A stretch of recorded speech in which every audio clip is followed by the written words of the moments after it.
Well, welcome everyone in attendance today and those watching the recording later on.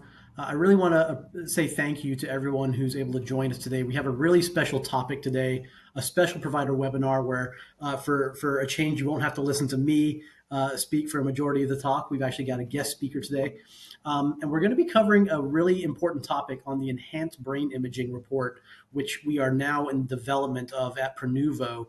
And it really is going to highlight the in-depth amount of imaging and analysis that we can now provide from a whole body MRI. This topic really aligns really well with the fact that it's Brain Injury Awareness Month, also MS Awareness Month. So these two really distinct conditions, which we at Prenuvo are hopeful that we'll be able to start shedding more light on, exploring advancing technologies in imaging, artificial intelligence that we're now implementing to help us identify these conditions in much earlier and much more proactive ways. I am joined today by none other than Dr. Amar Patel, who's our new Vice President of Neuroradiology at Prenuvo. I, of course, am Dr. Vikash Modi, the Senior Medical Director for Preventative Medicine. And we are hoping to really, again, give everyone on this call really valuable insight about the importance of assessing and managing brain health at any age. So our constituents, our patients who are coming to see us, starting in their late 20s and 30s, most commonly, all the way up into their 70s and 80s and geriatric years. There's going to be always some data points to learn from brain health. And this is such an evolving science. When I was in college about 15, dating myself now, 20 years ago, I was a neuroscience major, and we were sort of really just touching the cusp of the amount of information we could learn from brain imaging. And it's evolved in so many wonderful ways in that meantime. In particular, we're going to talk about how Prenuvo is going to be able to indicate some of the changes and updates in our ability to comprehend the science of brain health. Just a really quick review of who we are at Prenuvo. Prenuvo, we are a whole body dedicated MRI screening service. We have 17 clinics across North America right now, with many new clinics coming in 2025. And I'm happy to say that the Prenuvo team has played a really big role in the advancement of whole body MRI over the last 15 years now. We have this significant experience of performing, optimizing our services, and we now have received continuous iterative feedback, quality improvements, which our patients, your patients, are benefiting from directly through our patient-centered approach. The patients and the referring physicians routinely give us feedback, and that allows our practice to keep evolving over time. And this presentation today is a really great highlight of that evolution. Just a quick reminder about the service that we are currently providing. We are whole body imaging for preventative screening primarily. Our scan currently takes about 45 to 55 minutes. So, since being founded as officially Prenuvo in 2018, radiologists have worked with the hardware manufacturers, the software developers. These scans used to take over 2 hours, and now we're down to under an hour. So that's a significant evolution and adaptation of the art. These methods also provide these really rapid means of assessing the whole body without exposing the patient to ionizing radiation, no heavy metals from IV contrast. And so that makes our scan ideally suited as a sort of disease screening program. Historically, really, the malignancies were the thing that we got, I think, probably most notable for detecting. And now we're really diving into all the other types of conditions that we can detect through a whole body scan. By partnering with healthcare providers like the ones on this call, thank you very much, we're able to detect a lot of other diseases. Beyond the cancers not covered by the USPSTF guidelines and those included in those guidelines, we're looking at diseases in their earliest stages, and then this ability to deliver an unrivaled amount of personal health information to you and your patients, and give you the ability to be, again, proactive, start developing strategies around brain health, heart health, cardiovascular, metabolic health. So lots of really impressive adaptations evolving here. A quick review of our imaging centers. We have here just a quick snapshot of what our MRI machines look like. And you can see in the little bubble there our ability to sort of calm the patient through visual aids during the scan. Health anxiety, I want to touch on this really quickly. That's something that we take really incredibly seriously at Prenuvo. Research suggests that about 37% of patients are going to report moderate to high levels of anxiety before an outpatient MRI, and that can spike to as high as 66% during the MRI itself. we have gotten tons of feedback from our patients, and we're happy to say that we've achieved rates as low as 10% pre-scan and 1% post-scan, which it kind of goes in the face of our critics who say that these scans can increase anxiety. What we're finding is by reassuring our patient, communicating with them about the results, giving them a really individualized, personalized experience throughout the scan and then afterwards, we can really deliver a really health conscious, anxiety reducing experience. Some things that we utilize, by the way, are these custom foam pads, heated blankets. We offer health tunes, which is music to help relax the mind while you're in the machine, along with kind of headphones and earplugs to reduce that MRI noise. And then the next thing we've introduced is the ability to watch a podcast or listen to a podcast, I should say, or watch a film or a TV show while you're in the scan. And so we achieve this kind of level of calmness.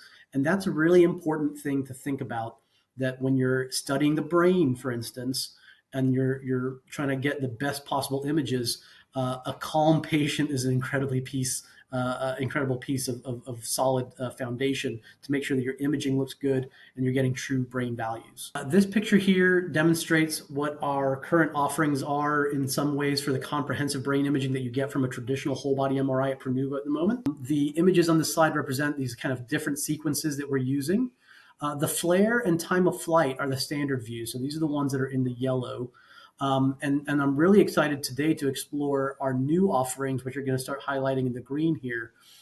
These are the newest options that we're introducing in our enhanced scan package. So not part of the comprehensive basic scan that we've got. Now the enhanced scan package is going to give us these very, very individualized insights. And Dr. Patel today is going to be showing us what the value of these sequences looks like. He's going to be showing us examples and case studies, and he's going to be able to answer questions that we have as providers to understand why is this so important to our patients, why is this so important to us as providers. So I'm really excited to kind of jump in with Dr. Patel. Thank you, Vikash. Hello, everyone. Thank you for joining us today. My name is Dr. Amar Patel. I'm a neuroradiologist, and I'm the Vice President of Neuroradiology here at Prenuvo. I'm excited to talk to you today about the enhanced brain imaging and then how we can support you and your work in primary care, particularly when it comes to detecting disease earlier and optimizing long-term brain health. Today, we'll cover what enhanced brain imaging is, how it differs from conventional MRI, and how it can help guide more personalized proactive care. We'll walk through clinical cases. We'll explore advanced imaging techniques like susceptibility-weighted imaging and ASL perfusion and volumetrics. And then we'll touch on how these tools help shape the future of brain health. So let's start with the challenge that we face together. According to the CDC, stroke remains the fourth leading cause of death in the United States, and Alzheimer's ranks sixth. The problem is just not prevalence. It's that we're often diagnosing these conditions too late when opportunities for meaningful intervention are limited. Advanced imaging gives us a chance to detect disease earlier. A recent New England Journal of Medicine study followed 30,000 American women over 3 decades, and they found that the combination of 3 blood-based biomarkers, LDL, CRP, and lipoprotein A, were highly predictive of future cardiovascular events. This highlighted the power of early biomarker-based risk stratification. So now let's apply that thinking to brain health. There's growing recognition that neurodegenerative diseases like Alzheimer's disease are influenced by long-term modifiable risk factors. So the Lancet Commission on Dementia Prevention recently updated its list of modifiable risk factors to now 14.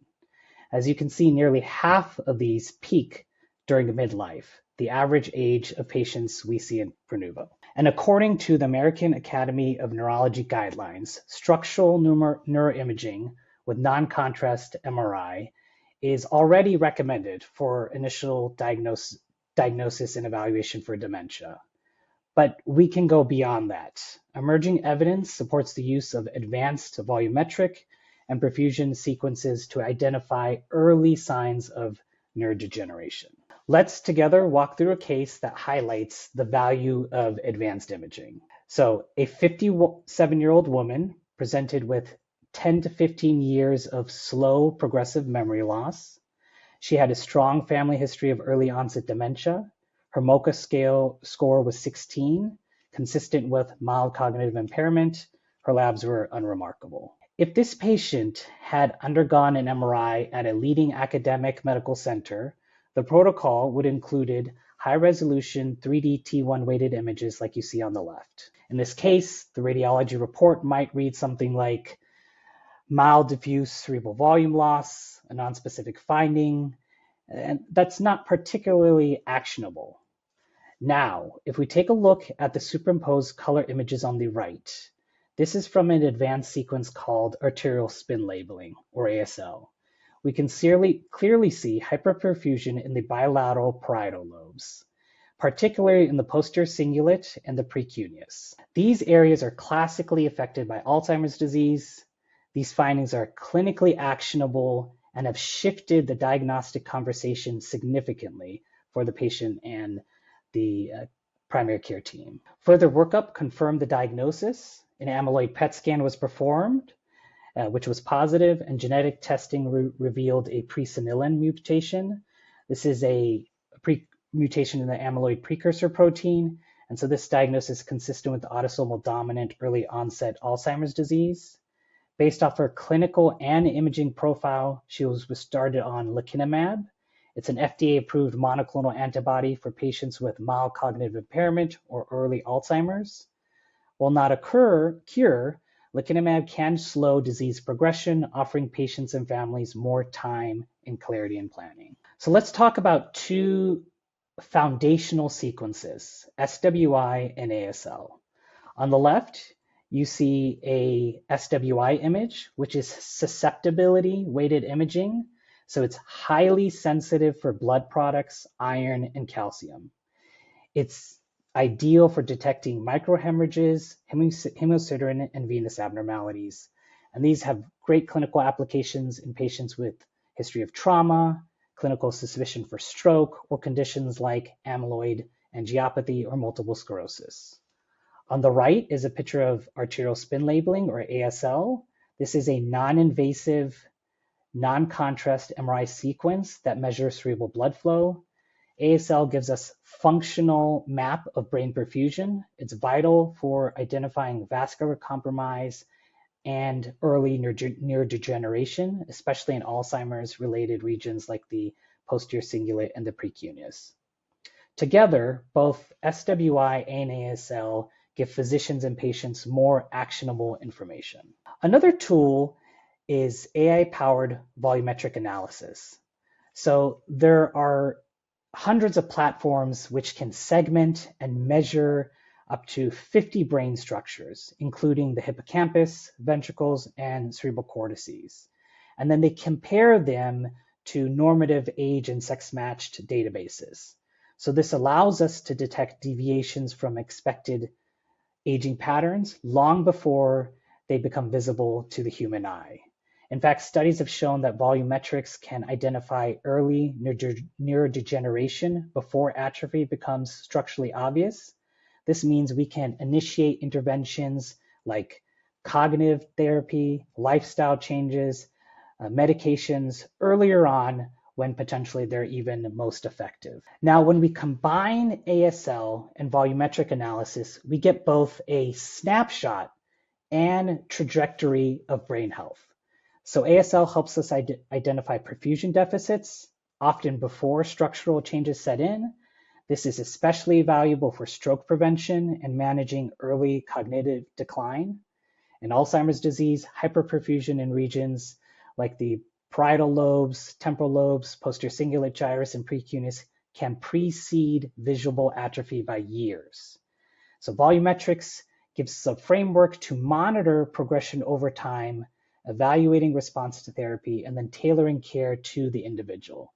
We're moving beyond just a diagnosis and thinking more about how to support long-term cognitive wellness. So let's take a closer look at SWI. To simplify, susceptibility refers to any material that distorts the local magnetic field. So deoxygenated blood, hemosiderin, ferritin, and calcium. SWI detects those differences in magnetizability. It was originally developed in the late 1990s for cerebral venography because it's very sensitive to deoxyhemoglobin.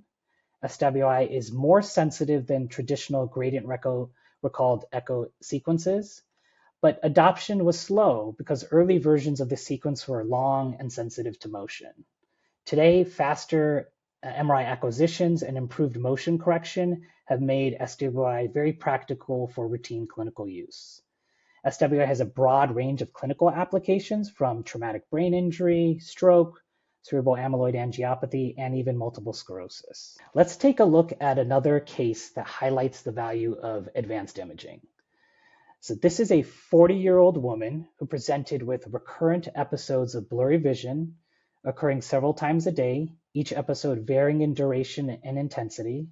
She had no relevant medical history and had undergone extensive neurological and ophthalmological evaluations, all of which were inconclusive.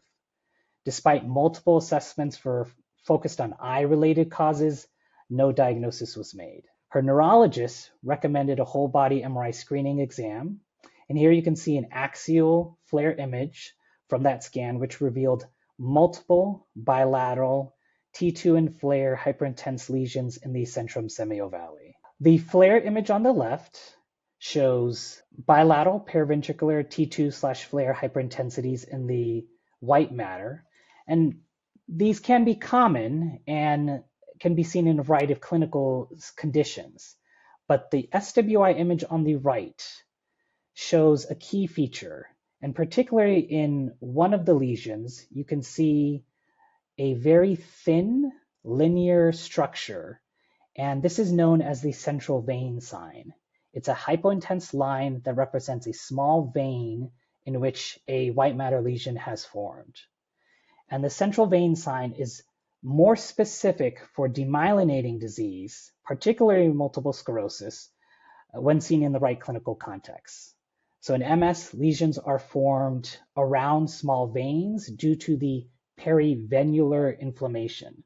By contrast, chronic small vessel ischemic disease from hypertension and hyperlipidemia, the white matter lesions form between veins rather than around them. In addition to the supratentorial lesions, the T2-weighted images show lesions in the right ventral medulla and the upper cervical spinal cord, and these findings further confirm and support the diagnosis of multiple sclerosis. Since March is MS Awareness Month, it's fitting that we discuss the importance of early detection in multiple sclerosis.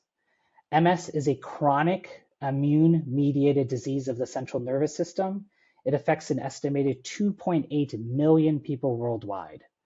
This case we just reviewed shows how whole-body MRI, particularly when paired with advanced neuroimaging, can reveal unrecognized neurological findings.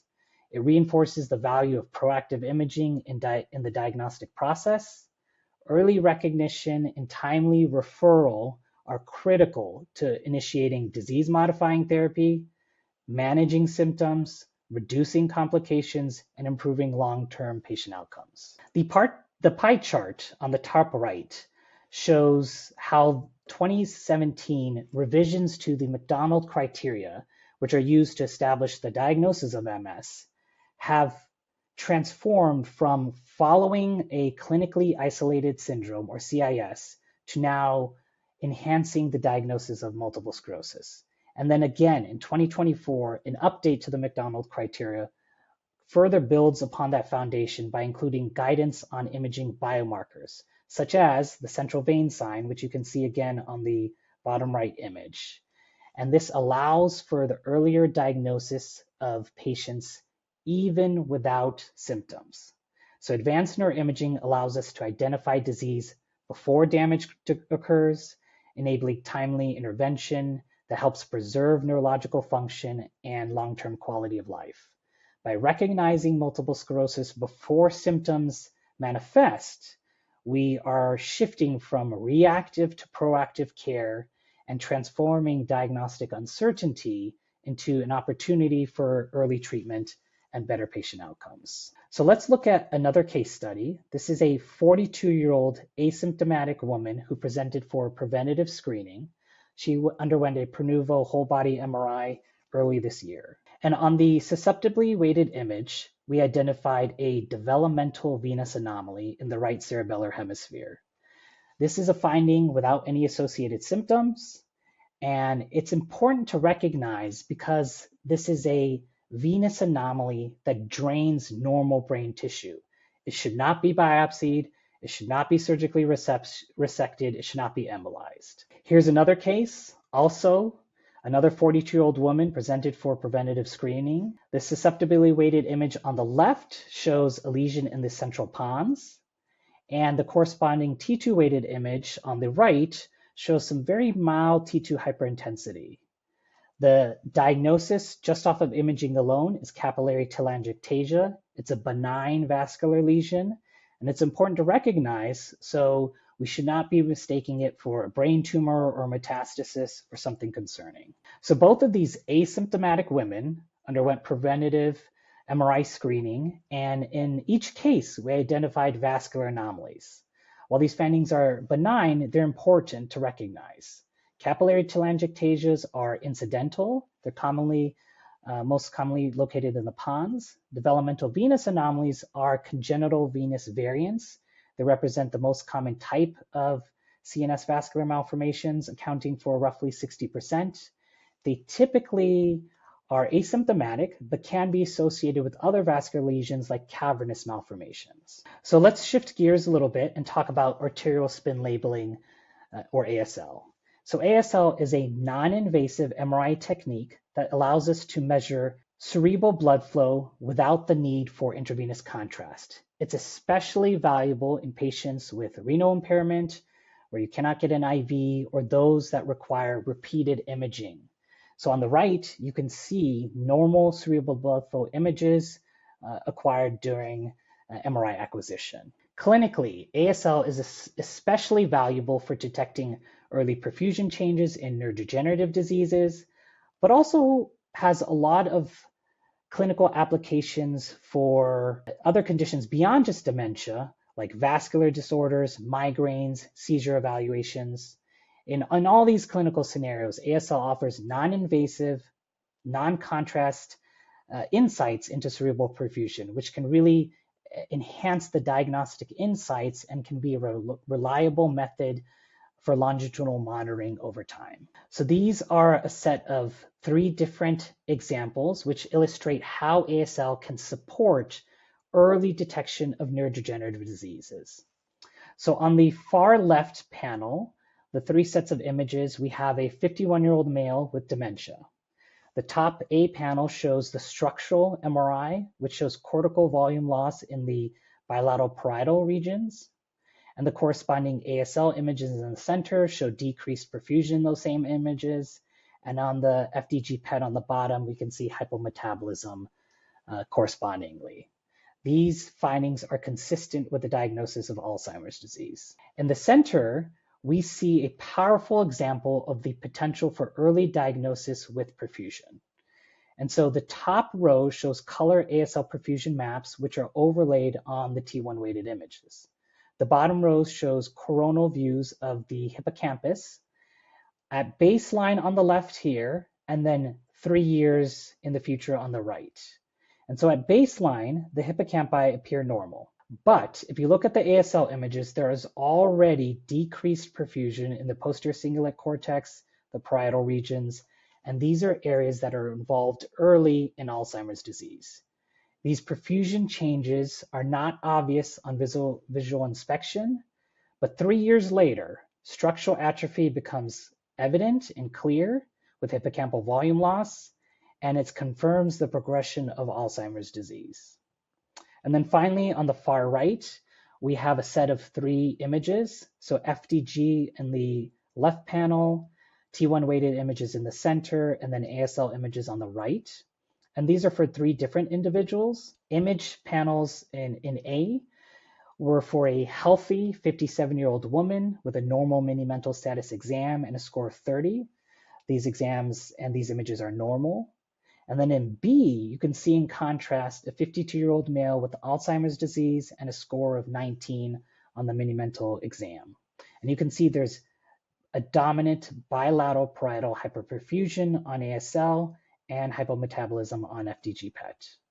And then images from panel C show a 53-year-old woman with frontotemporal dementia and a score of 26 on the mini-mental exam. And here you can see the abnormality on ASL and FDG PET confined to both frontal lobes. Now with volumetric MRI, we're no longer just relying on visual examination and estimation of volume loss.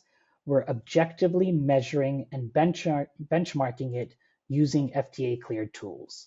And we're bringing greater insights into clinical decision-making. So just a few thoughts on brain volume quantification and its importance in clinical practice. So literature shows in a multi-rater study that when radiologists are asked to differentiate between Alzheimer's disease and frontotemporal dementia using just visual inspection alone versus with the support of a quantitative brain volume tool and report, the addition of volumetrics significantly increases the sensitivity from 72 to 82% without compromising any specificity or accuracy. So this reinforces the value of objective quantitative data, especially since we know that visual assessment alone can miss early or subtle changes in brain volume. Clinically, getting a clearer picture of what's going on requires a very comprehensive approach.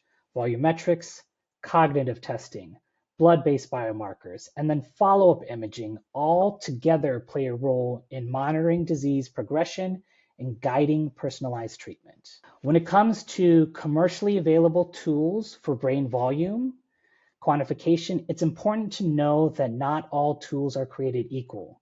There are hundreds of tools at market and many more emerging, and not all of them have been rigorously validated. In fact, one study found that only 17 tools met any criteria for having any published technical or clinical validation. At Prenuvo, we only work with vendors whose algorithms are supported by peer-reviewed evidence to ensure clinical accuracy, reliability, and consistency in patient care. To wrap up, I'll leave you with a few key takeaways from today's presentation. Neurodegeneration begins years, if not even decades, before symptoms and imaging findings may present.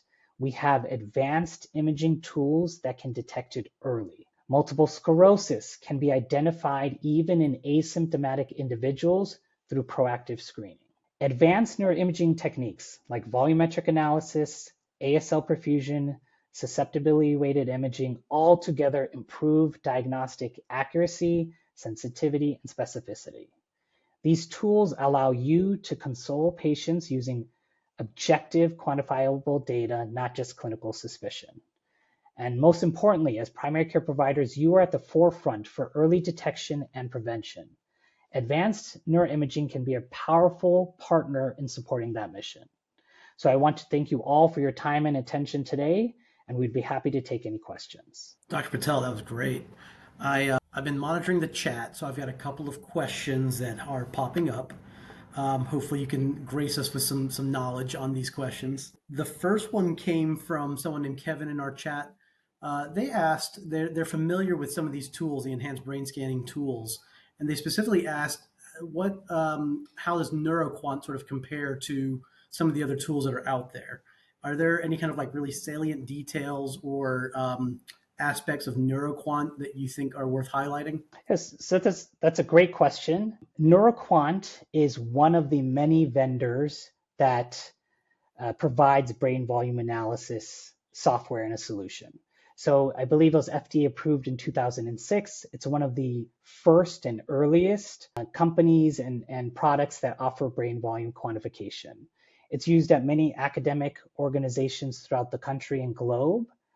In our experience, they have good, validated, peer-reviewed publications that support its technical validation and clinical validation. Some of the most peer-reviewed literature out there has been published with NeuroQuant, given it's been around since 2006. There is one study out there that showed NeuroQuant in comparison to another product, which was NeuroReader. And in that study, it compared how these tools performed against each other.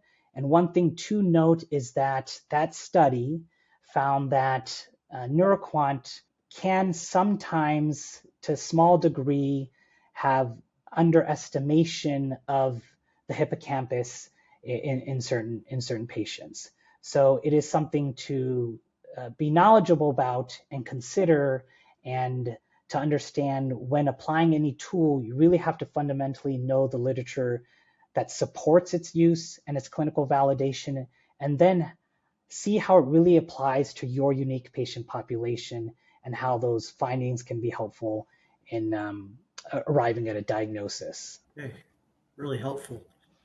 Some other questions that are popping up. Here's a good one. What age and how often would you suggest starting enhanced brain scanning for our patients? It's a great question. And there's actually a second part, or is it case specific?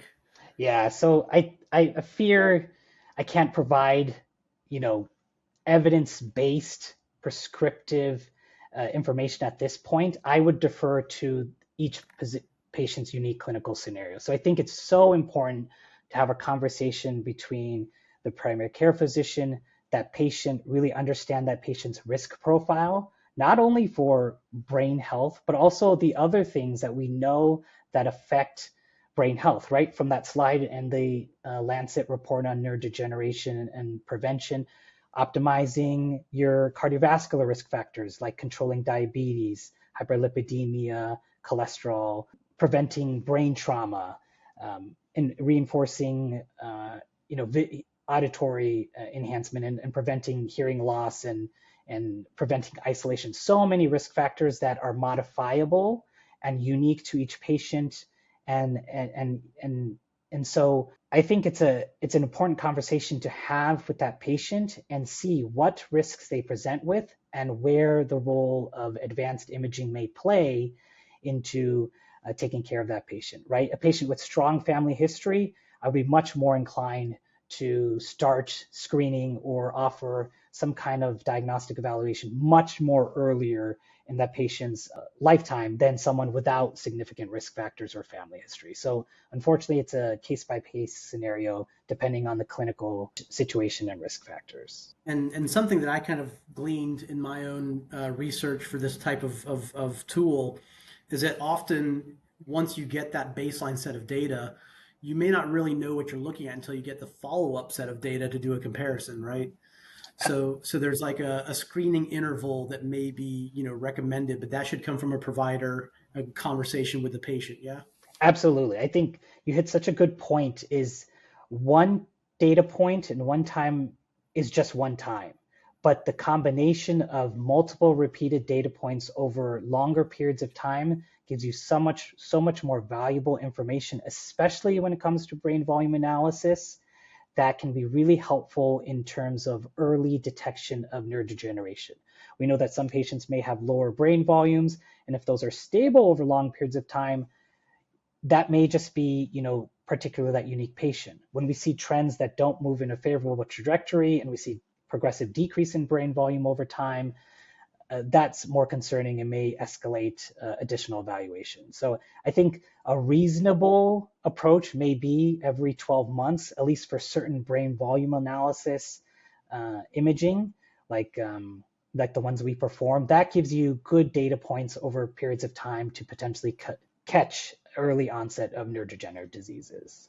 In honor of MS Awareness Month, can multiple sclerosis be diagnosed or surveillance with an enhanced brain scan at Prenuvo? The ideal evaluation for multiple sclerosis is comprehensive. So imaging plays just one piece of that very important puzzle.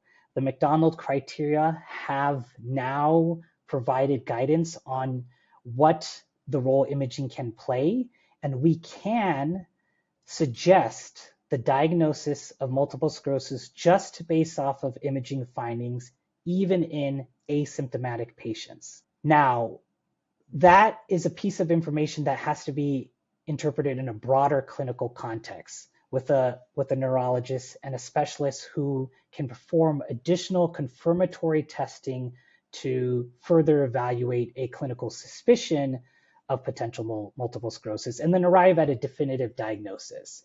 Because if you consider starting a patient on disease-modifying therapy, we have to be certain, or as certain as we can, about that diagnosis. And that's where additional testing comes into play. So we can potentially identify early signs of multiple sclerosis, and then the further evaluation or follow-up for that patient will depend fundamentally on what that neurologist and patient decide. Some patients choose and prefer to be followed with contrast-enhanced MRI. Increasingly, now we're seeing at many leading academic organizations, they're choosing to follow without contrast-enhanced MRI. So brain MRIs can be performed to follow multiple sclerosis. The protocols that we would employ for optimized advanced brain imaging would be as comparable to those sequences being performed at academic institutions for evaluation and following patients with multiple sclerosis. We also have a question here from Riti, who asks, could this be used as a baseline, especially for perimenopausal women, given their higher risk of Alzheimer's disease? I think that's a great point. And I think there's a large population that is seemingly unaddressed by the medical community. Perimenopausal patients, menopausal patients, and postmenopausal patients, I think, have unique clinical conditions and considerations that need to be addressed.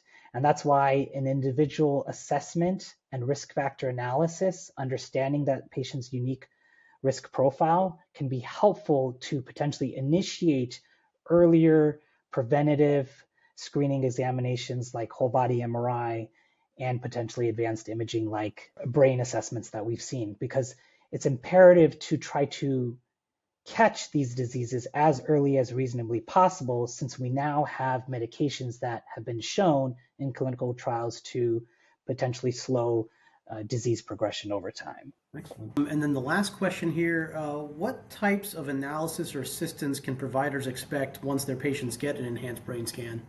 So there are multiple components that Prenuvo will be providing for patients and providers in terms of information that they can glean from their imaging study. So there's this comprehensive Prenuvo report, which we're continuously optimizing and modifying to collect and provide clinically actionable data and information. What does these imaging findings mean, and how does that assess and play into that patient's individual risk assessment and risk profile? In addition to that, they would probably get a report from the brain volume analysis product that has a comprehensive list of all the brain structures, the brain volumes, how that data compares to a normative population in terms of percentile and deviations from standard deviations. And so those reports, in addition to other testing, maybe blood testing, other body composition analysis, other different tools, so many different pieces of information can be used when a provider is sitting down with a patient to go over what these pieces of information mean, how they can be helpful for them, and how this adjusts that patient's risk profile. And then importantly, how this may change over time, right? We just don't want to have one time point and one information gathering piece. We want to see how things change with optimizing medical management, optimizing cognitive therapy, reducing these patients' cardiovascular and neurovascular risk factors, and then seeing how those improve these objective biomarkers that we see on imaging and through brain volume analysis, and then potentially laboratory testing as well. So helpful. Well, I think that may be the end of our questions for the moment, but we'll continue to field questions as they come in, maybe over email. We'll be sending out the link to this, but I want to again thank everyone who was able to join us live today. And then for those who are watching the recording, there will be contact information available in case there are subsequent questions and concerns around what we've presented today. But in conclusion, again, I really want to thank Dr. Amar Patel for giving us sort of insight into the evolution of brain imaging, particularly at Prenuvo, but in general, the state of the science here is really exciting, that we've got these really interesting tools through a non-contrast MRI available that are going to be, I think, really influential in sort of how we help our patients age gracefully, and how we help them assess things like traumatic brain injury, early detection of MS. So really, really exciting in the world of brain health. Again, I want to thank everyone today, and thank you, Dr. Patel. I hope everyone has a great rest of their day. Take care. Thank you.